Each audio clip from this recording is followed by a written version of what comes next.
As a youth, crossing the old Tappan Zee Bridge meant adventure. It meant we were going on a family vacation, or perhaps to the Jersey Shore. Later, it was the gateway to college in the Midwest. The fact that this cantilever truss bridge looked a lot like my erector set was simply a bonus.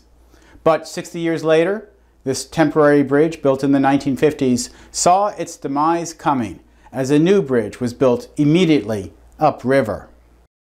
Both bridges crossed the majestic Hudson River at its widest point, about 3 miles, and this makes no sense whatsoever, until you realize that this is the furthest south that New York State could build a bridge and not have it fall under the control of the Port Authority of New York and New Jersey.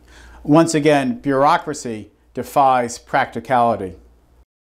The structure, which I call the new Tappan Zee Bridge, is not just a fashionable toy.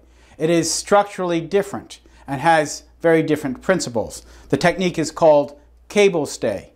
And while this is an old technique, innovations have made it much more useful in the last few decades.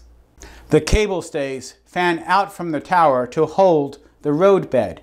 Each cable is in tension, appears very straight, and brings all the load completely to the tower. The tower is in vertical compression, but it has horizontal forces that are resisted by the road deck and edge girders. On the other hand, suspension bridges, such as the George Washington Bridge, use cables that will dip in parabolic form, expressing the tension they're under, and the roadbed is then suspended from this curve with straight cables. But the entire load of the bed is shared not only with the towers, but also the land at both ends. The often sold Brooklyn Bridge is a combination of suspension and cable stays. For years, larger bridges used the suspension technique as it permitted the fabrication of smaller items that could be shipped to the site and assembled there. Indeed, John Roebling, who built the Brooklyn Bridge, innovated by using small wires twisted together to create larger cables.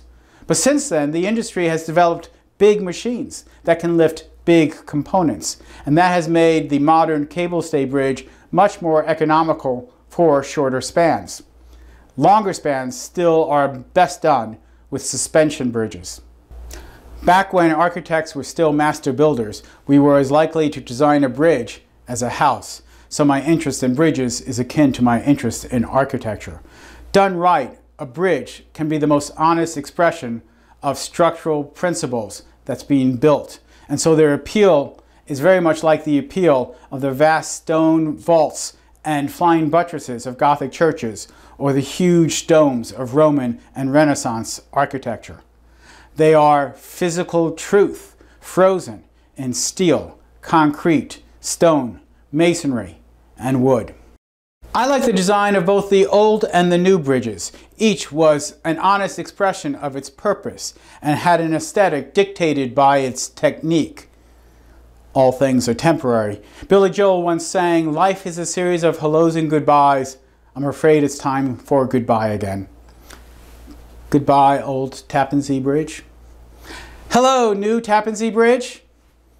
Wait, that's not your name? I'm Michael Molinelli, and this is Architecture Codex.